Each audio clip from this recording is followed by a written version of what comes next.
એ બાબતે બંનેને બોલાચાલી થતાં એણે ગળે દુપટ્ટાથી ગળું દબાવી દીધું અને ત્યારબાદ આ રીતનું એક ડ્રમ લાવી એની અંદર સિમેન્ટની 50 કિલોની થેલી લાવી કરી અને પછી માણસોને બોલાવ્યા કે મારે એક માતાજીને આ ડ્રમ છે, માતાજીનું બધો પૂજાપાનો સામાન છે, એને પાણીમાં પધરાવવું છે. એમ કરી એ 4 જણને મજૂરો બોલાવી, ટેમ્પાને બોલાવી અમારે અહીંયા આગળ ભાણોદરા ગામની સીમમાં આવીને એને નિકાલ કરેલો છે. અત્યારે આરોપી અમારી ટીમે, જે આપ પાછળ જોઈ શકો છો, પીઆઈ શ્રી વિજય પટેલ, એસીપી શ્રી ગોયલ અને અમારા ડિસ્ટાફની પૂરી ટીમે ખૂબ જ મહેનત કરી આ ગુનો ડિટેક્ટ કરેલો છે. આ આરોપીને સાહેબ વિચાર કઈ રીતના આવ્યો આવી ઘટના કરવાનો?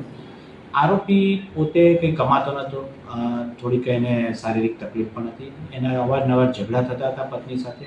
એના બાબતે ગુસ્સે થઈને એણે આ કર્યું. પછી એને ડેડ બોડી નિકાલ કરવા કઈ રીતે કરવું એટલા માટે એણે જાતે આ વિચારી અને આ રીતનું પગલું ભરેલું છે. ક્રાઇમ પેટ્રોલ કંઈ જોયું હતું સર? એવી કોઈ ના, એવી કોઈ નથી ક્રાઇમ પેટ્રોલ જોયું હોય, પરંતુ એને નિકાલ કઈ રીતે કરવો એટલે એને ઘરે પાણીની તકલીફ હતી એટલે પીપળું લાવ્યો હતો 1 દિવસ પહેલાં, એવું હાલ પ્રાથમિક પૂછપરછમાં જાણવા મળ્યું છે. એટલે એમાં નાખી સિમેન્ટ નાખીને આ રીતે નિકાલ. આ લોકોનું રહેવાનું કઈ જગ્યા છે? આ લોકો સચિનના પાલી ગામ છે ત્યાં આગળ રહેવાનું છે.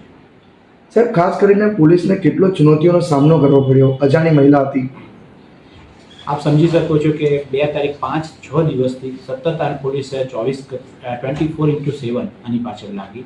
ટોટલ 238 જેટલા અલગ અલગ સીસીટીવી કેમેરા ચેક અમારી ભેસ્તાન પોલીસ અને અમારી ક્રાઇમ બ્રાન્ચ સાથે મળી જોયેલા છે અને એના પછી અમે આની સુધી પહોંચેલા છે.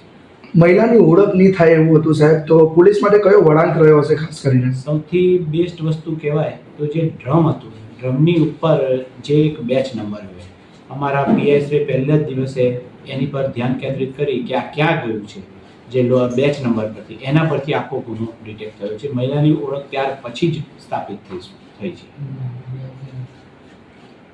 કમ્પ્લીટ.